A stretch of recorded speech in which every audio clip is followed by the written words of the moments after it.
drummers, welcome back. Liz Broscoe here, also known as Drumchik. This is the third video I have created in a sequence for you. If you have missed number 1 and 2, please go back and check those out. I think it's important to follow the sequence that I am laying out for you on how to play the West African djembe. So today's lesson is on downbeat. It's on timing.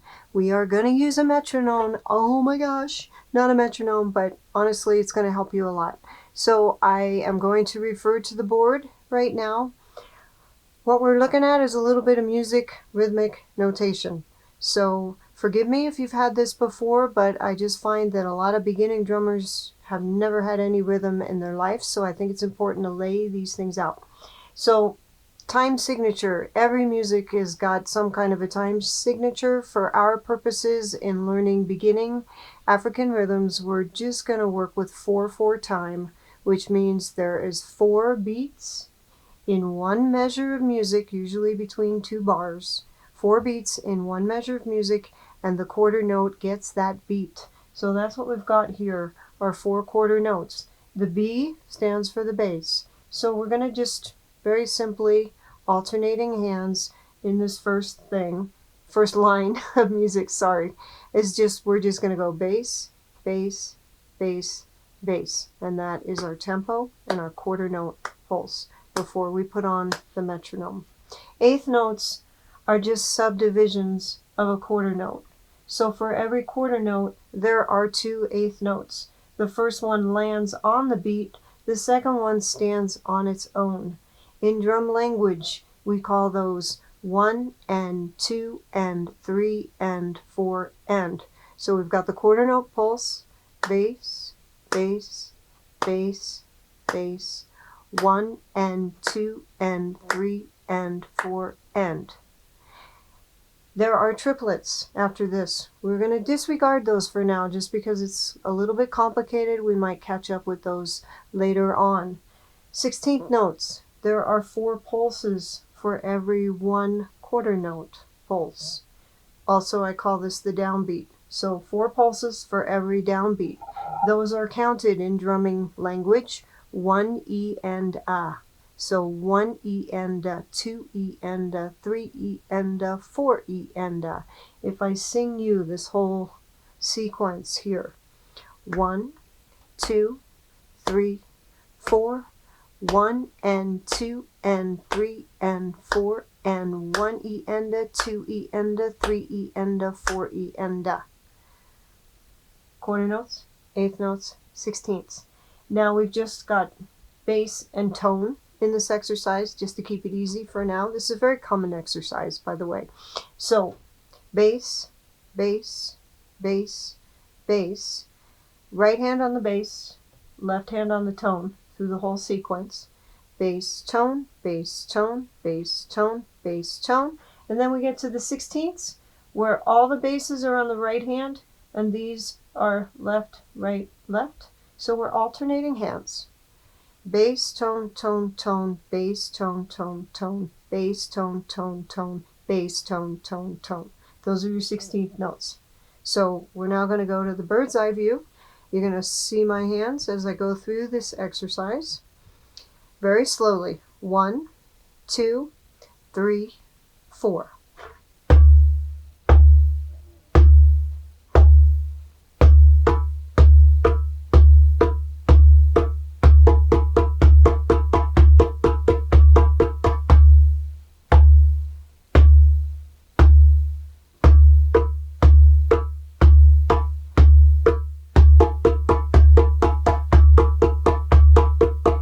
If I break down just the 16th notes for you.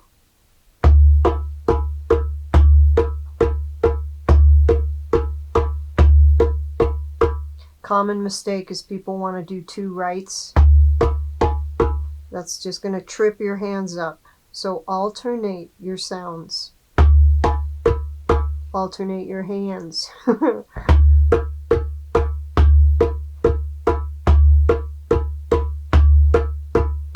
Okay, so, metronome. Let's come back to the front view. Hi again. I got a metronome right here. There's many different kinds of metronomes. You can download them, apps, they're free and all of that. You can have your own physical one if you like. 60 beats a minute. I'm going to work with 60 beats a minute right now. If you don't know what that means, it's the tempo. It's the speed of the music. 60 beats, if you had a sweep hand on a clock, as it was ticking around, it goes around 60 beats in 1 minute. So that is the tempo we're going to work with. Put your metronome on and just sit with the downbeat for a while. Just play the bass. 2, 3, 4.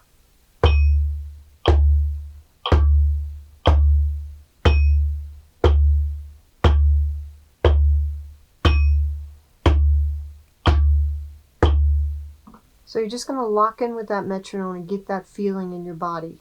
Then you're going to move to your eighth notes. You're going to keep the right hand on the bass, left hand on the tone. Turn the metronome back on and just do the eighth notes. 2, ready, go. 1, 2, 3.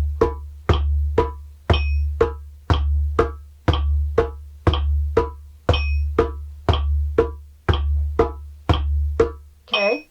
Now move to your 16ths. If you want to sing them before you do it, 1 E enda, 2 E enda, 3 E enda, 4 E enda, 2, 3, 4 E enda.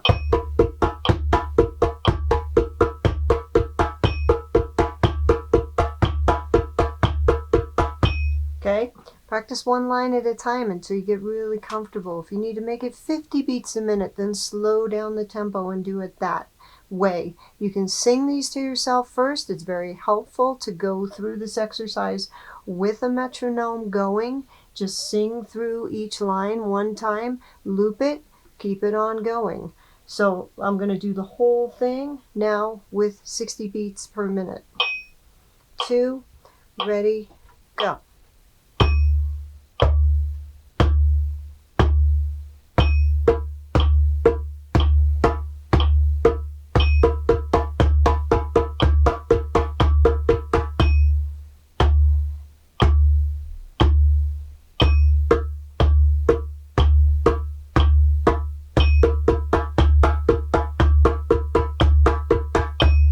Okay, that's it. It seems really simple, but once you start working with that metronome, you'll begin to see where you might push and pull on the groove, as I call it, meaning maybe you're rushing it or you're dragging it. Why is this so important? Because you're a drummer, that's why it's important. So no matter what kind of drums we play, whether it's drum set or djembe or conga, time, and feel and groove is the most important thing that we do, and you got to just be content with that. So one other little suggestion with this is find the speed that you can do your most subdivisions with, and then back it up from there. Because if 60 beats a minute is too fast for you, go to 50 beats a minute until you can get and nail these 16ths. And then be content with the slower tempo. You're still playing at the same tempo, but be content with playing those eighth notes at 50 beats a minute and the quarter notes. Oftentimes beginning students, what they do is they go, oh, I can play quarter notes and eighth notes, and so you really rush those, and then we got to slow the whole beat down just to squeeze in the 16ths. And what that does in any kind of a drumming setting is just makes the time go like this. So we're trying to develop really good skills with timing. This is a very simple exercise to do that with. So that's it for today. Don't forget to go back to video number 2. Continue to work on your technique and getting your distinction between your bass, your tone, and your slap. This becomes very important. The more you spend time there, the more body awareness and mechanics comes into it, the less you've got to think about the technique and the more time you have to think about these rhythmic subdivisions, which eventually is going to lead us into the African rhythms. So that's it for now. If you like the video, press the like or subscribe button, and I will see you in the next video, number 4, which is going to continue on with our technique and our timing development. So thanks very much for coming. Be safe and see you next time. Bye.